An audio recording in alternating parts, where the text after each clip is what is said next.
Bueno, vamos a ver en esta clase la tipicidad culposa o los tipos imprudentes.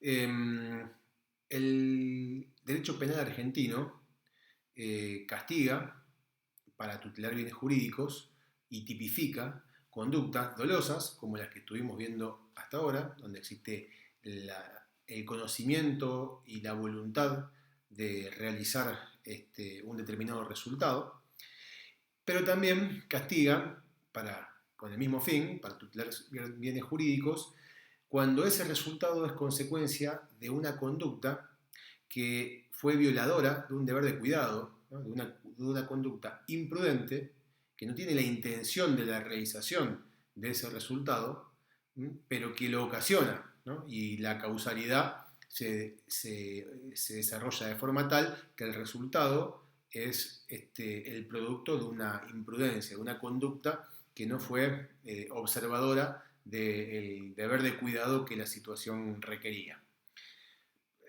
Nuestro, digamos, se podría usar dos sistemas. Uno podría consistir en que en la parte general del código se aclare que todos los tipos penales que estén tipificados en la parte especial de forma dolosa, si se realizan de forma imprudente, tengan una pena determinada, seguramente reducida. U otra manera, que es el sistema de los números clausus, que es el que usa nuestro Código Penal, en el cual solamente se tipifican conductas imprudentes cuando el legislador, conforme a la política criminal, entiende que esos resultados merecen un castigo, una pena especial y la aplicación de ius puniendi, ¿no? el ejercicio de ius puniendi por parte del Estado.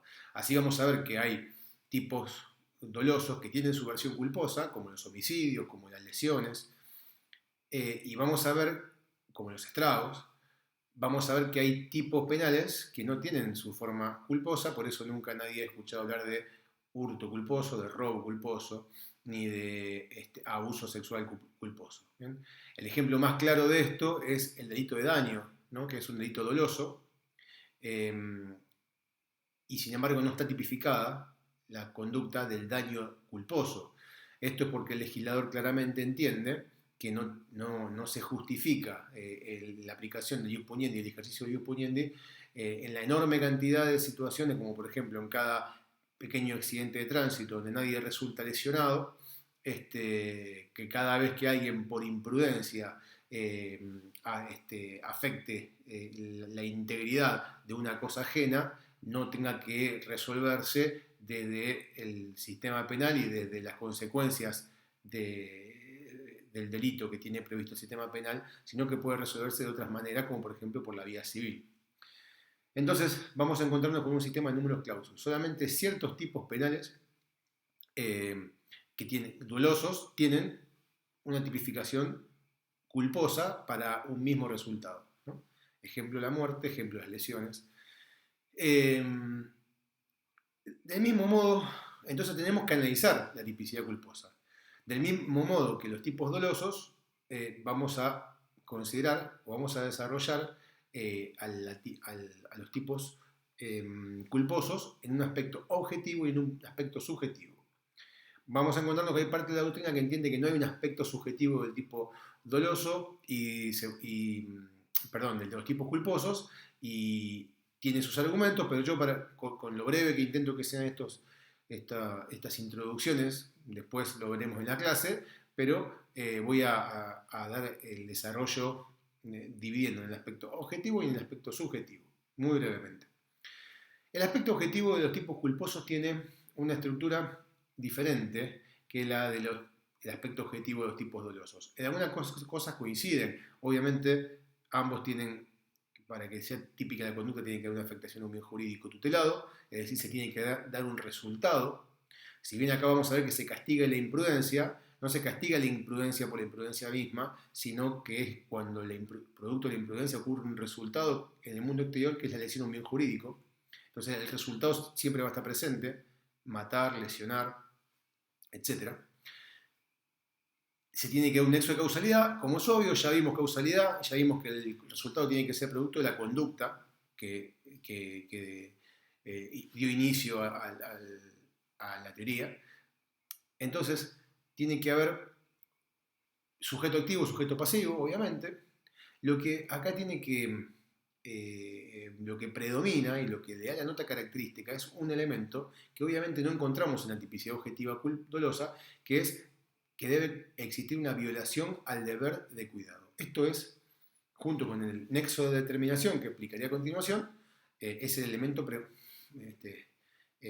preponderante de la tipicidad culposa. Nuestro código, digamos, básicamente lo que podemos decir de esto es que define al tipo culposo, porque podemos decir que un delito es imprudente o es culposo cuando se trata de una conducta que no ha observado el deber de cuidado en un caso concreto. Entonces, ¿cómo definimos el deber de cuidado? Nuestro legislador usa una fórmula, en nuestro Código Penal, la gran mayoría, no todos, pero la gran mayoría de los tipos imprudentes usan la misma fórmula. El que, por imprudencia, impericia, negligencia e inobservancia de deberes o reglamentos a su cargo, a cargo del agente, causará un determinado resultado. Siempre usa la misma fórmula, hay algunos casos que no, algunos casos puntuales en los cuales no usa esta fórmula, pero sí manifiesta la clara violación al deber de cuidado. El operador tiene que hacer una representación hipotética objetiva, considerando qué es lo que debiera haber hecho el sujeto activo para evitar el resultado. O si el sujeto activo hubiera actuado conforme a las reglas del cuidado, que en el caso imponen, el resultado habría ocurrido o no habría ocurrido. Y eso le va a permitir al juez, por ejemplo, establecer si una determinada conducta es violatoria del deber de cuidado. Dos o tres cosas muy rápidas, después lo vamos a profundizar, pero por empezar, yo soy de los que opinan que todo podría resumirse en el uso de la palabra imprudencia.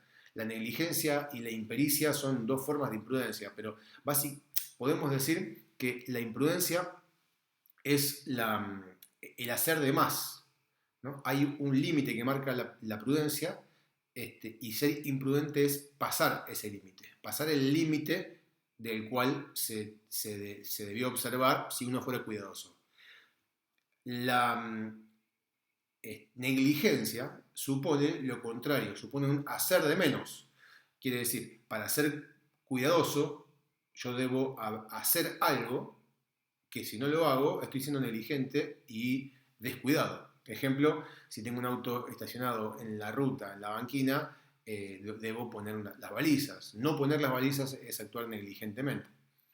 Y luego tenemos la impericia, que es para ciertas actividades donde se requiere un conocimiento técnico particular y se supone que quien lo va a realizar tiene que saberlo. Entonces, si es un profesional en una determinada área, tiene el conocimiento, tiene la pericia suficiente para hacer algo y no hace lo que la pericia le indicaba, ¿no?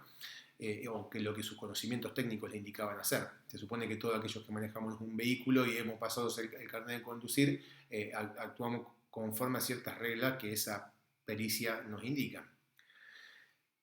Y luego se amplía el concepto de imprudencia cuando se remite a la inobservancia de deberes o reglamentos a su cargo.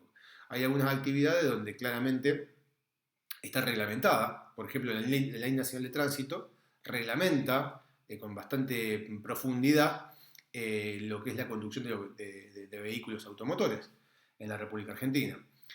Hay otras actividades que, digamos, hoy está muy de moda hablar de los protocolos, ¿no? Hay ciertas actividades que están protocolizadas, que deben hacerse de un determinado modo y que ya se pensó y se consensuó entre expertos en una determinada materia el modo de hacerlo y probablemente quien deba hacerlo lo deba hacer siguiendo esas reglas. Por ejemplo, muy común esto en el ejercicio de la medicina. ¿Bien? Hay muchos que consideran que los tipos culposos son tipos penales abiertos, porque para cerrarlo tenemos que remitirnos a una reglamentación,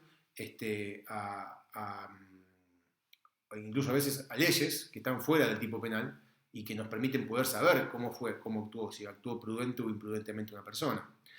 En el mismo sentido, se aplican otras reglas. Bueno, justamente si hablamos, por ejemplo, de profesionales, podemos hablar de lo que es el actuar prudente que debe tener un profesional de una determinada área, por ejemplo, un médico que tiene que actuar sobre la base de ciertos conocimientos científicos, y hay una práctica que le puede indicar al operador. Por eso serán otros médicos, seguramente los peritos, médicos legistas, que podrán determinar si un médico actuó en un determinado, por ejemplo, durante una cirugía, conforme a lo que las reglas prácticas de la profesión le indican. De lo contrario, habrá actuado con mala praxis. Si tenemos que atender una persona herida o que tiene un paro cardíaco, que está en la vía pública, no es lo mismo que lo atienda yo, que no tengo conocimientos en medicina, que lo atienda un médico, y las maniobras que tendrá que realizar serán prudentes e imprudentes, serán consideradas prudentes e imprudentes de un modo si las realizo yo, sin conocimientos técnicos ni teóricos en medicina, y que en cambio que lo realice un médico que ya tiene esa pericia, ya tiene esa experiencia, y ciertas cuestiones que puede llegar a hacer pueden ser consideradas imprudentes, a diferencia de otras personas con conocimientos vulgares sobre el tema. También aparece, para precisarlo, para determinar lo prudente y lo imprudente, el principio de confianza. El principio de confianza nos indica que hay ciertas actividades que nosotros realizamos confiando que los demás van a actuar con el mismo cuidado que actuamos nosotros. ¿Se acuerdan que en clases anteriores vimos que hay una serie de riesgos permitidos, ¿no? La teoría del riesgo parte de la base de que hay riesgos permitidos y que hay riesgos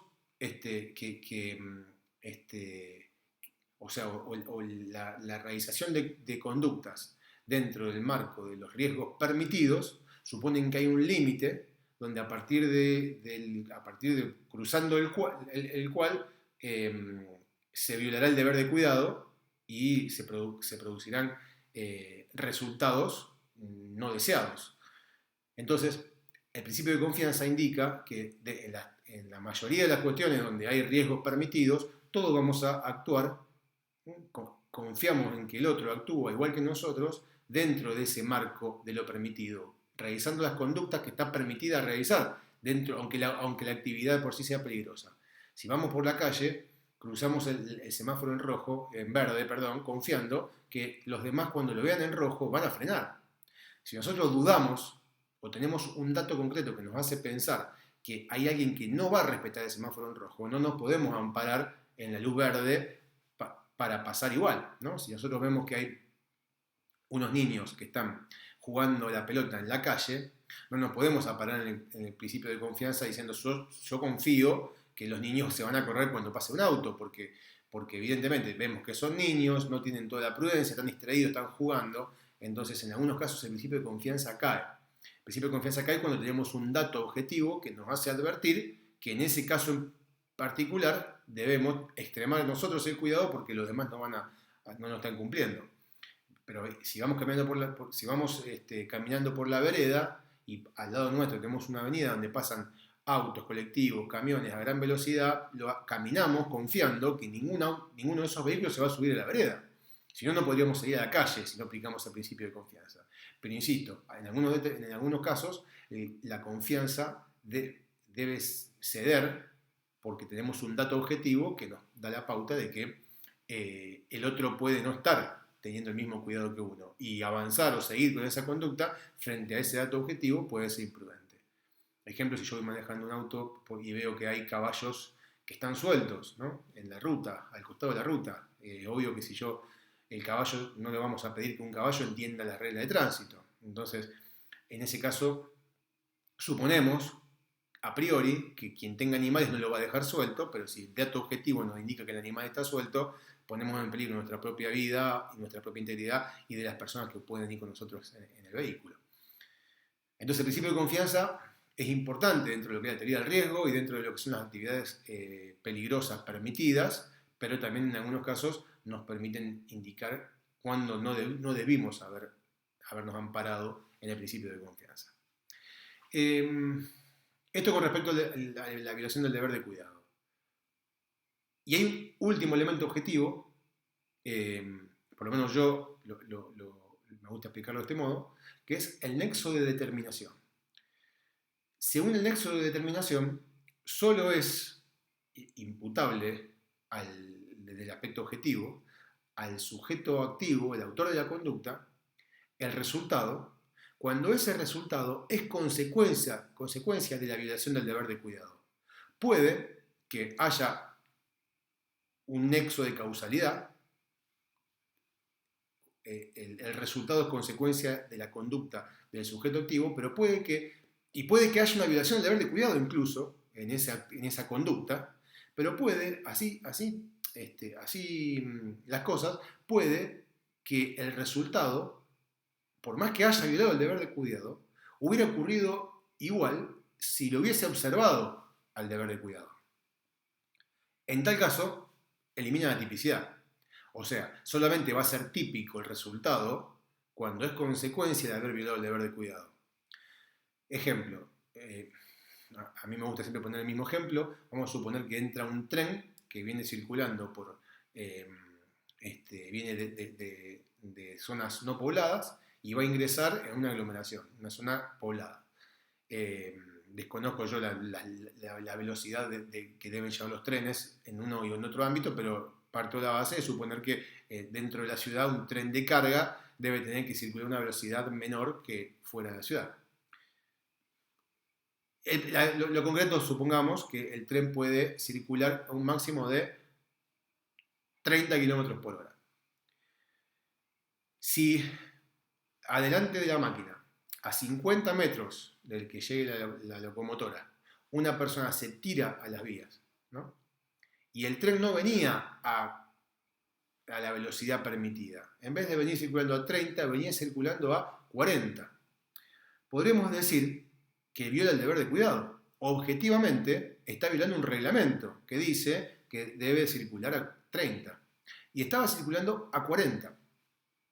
Ahora, la pregunta que nos tenemos que hacer, si hubiese estado circulando a 30 km por hora, ¿el maquinista pudo haber parado la locomotora y frenado todo el convoy del tren antes de los 50 metros donde está esa persona? Si la respuesta es que igual no lo hubieras frenado al tren en tan poco trayecto, el resultado hubiera ocurrido igual, o así hubiese cumplido o observado el deber de cuidado. En consecuencia, su conducta es atípica. Siempre tenemos que encontrar que el resultado es consecuencia de haber violado el deber de cuidado, no consecuencia de haber estado ahí en ese determinado momento. Esto respecto entonces al aspecto objetivo. ¿Bien? Ahora a continuación, en un video más cortito, voy a explicar el aspecto subjetivo muy brevemente.